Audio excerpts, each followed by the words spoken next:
You don't have to sing Kumbaya. The new NAFTA agreement's already set to divide Parliament on the very first day back. So, song circles are out. MPs returned to Ottawa for the first time since the fall election, coming back to a minority Parliament and, as you can see, an uncertain political landscape. Deputy Prime Minister Freeland kicked off the parliamentary session, pushing for the other parties to urgently ratify the new NAFTA agreement. Check this out. This agreement has already been ratified by Mexico and, most recently, the United States. The ratification process in the United States, in particular, took some time, and at the end, our American neighbors were able to achieve bipartisan support for this agreement in a very polarized time. But when asked if the government actually has a timeline for ratification, Freeland turned the question back on the opposition. That is a very good question for the opposition parties. The ball is in their court.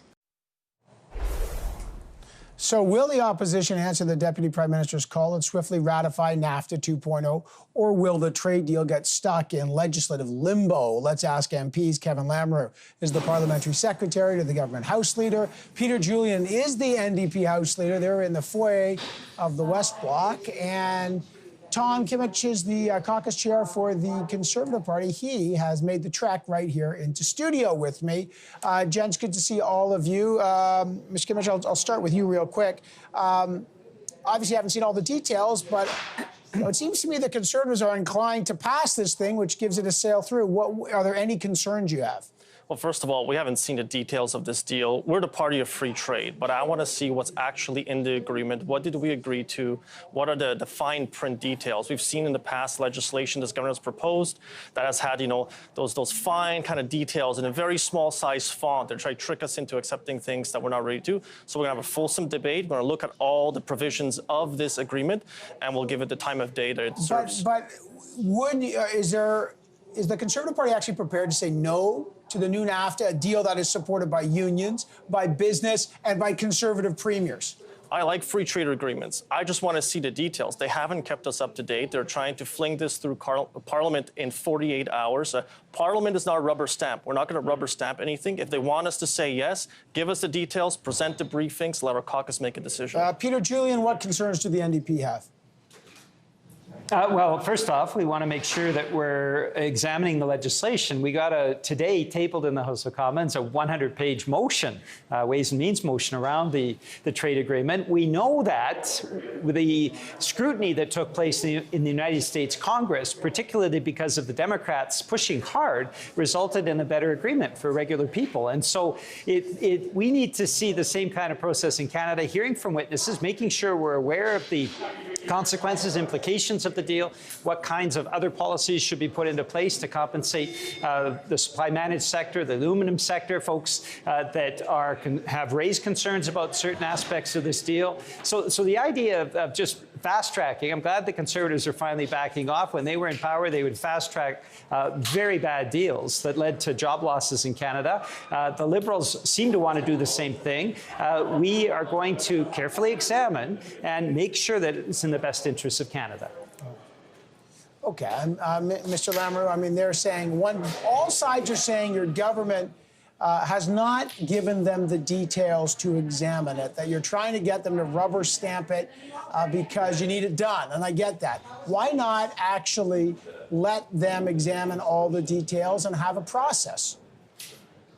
You know what, Evan, there will be a fairly significant examination, whether it's during second reading, going into committee. There's going to be ample opportunities for that. I think that most Canadians would recognize that we've been talking about the trade agreements with the USA and Mexico now for almost 3 years. At the end of the day, we have an agreement that is better than what was there before. And I think that has been clearly demonstrated just by the wide spectrum of support that we've gotten from different different sectors. I'm encouraged, actually, by my opposition colleagues.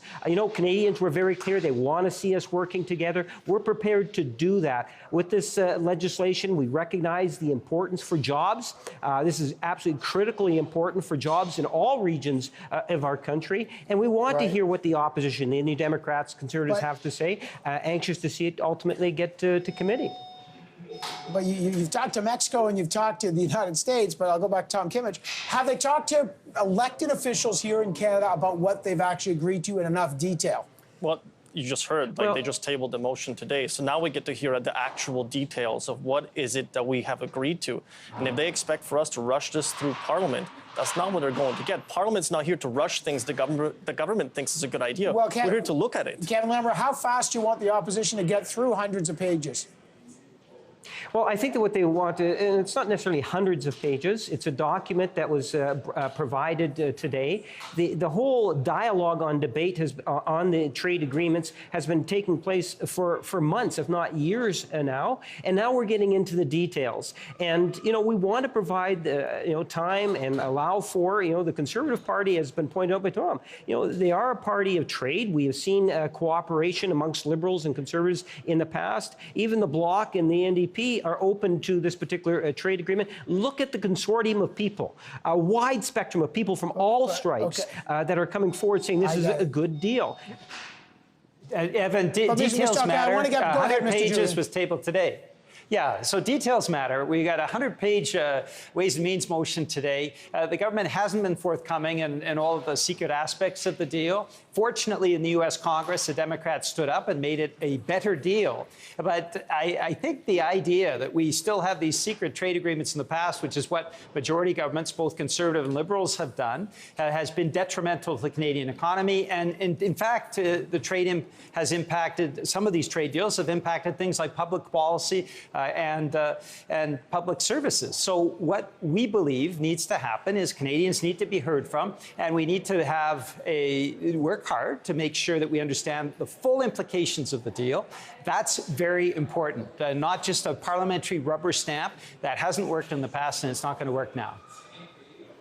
Right. Mr. Lamoureux, I think it's a fair request. I mean, you're day one, you put a 100-page Ways and Means motion out there, and your argument is everyone likes free trade, and we've been doing this for months. Look, if I was buying a house with my wife, and the real estate person said, you don't need to read the details, you want to buy a house, lots of people like buying houses, here's a house, sign it. I'd be like, no, I want to talk to my lawyer and examine what the hell I'm buying and getting an inspection. Why won't you let them inspect?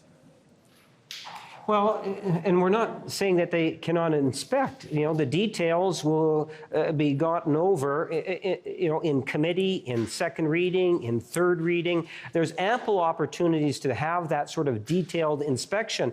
There is no surprise here.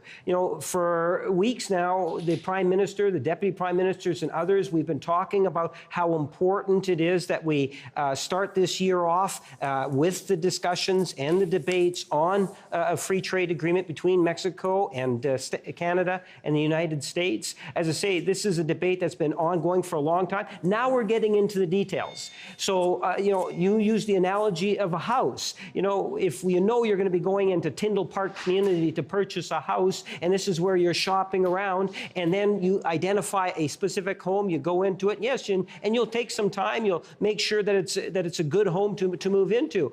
I believe that we're providing the time that's necessary. There's enough wide spectrum support from all regions of the country, all different social groupings, that we should have some comfort in knowing, but still go through the details. By all means, let's go through some of those details. Mr. Kmiec, I'll give you the last 10 seconds. What about that? You got second reading. There is a process here. Why not just use the process and get it done so business can have certainty? That's what they want. Well, they should have tabled this back in December if they wanted to get it done right away. And Kevin happens to be one of the Liberals who's up all the time delaying bills. So if they want trust from us, if they want to convince us they have the right place in mind. But will you let politics stand in the way of economic stability? Of course we won't. We'll do the right thing, what's best for Canadians, but we want to look at the details of the deal. All right, guys, I got to leave it there. Unfortunately, Kevin Lamoureux, Tom Kmiec, and Peter Julien, I really appreciate your time. Thank you so much.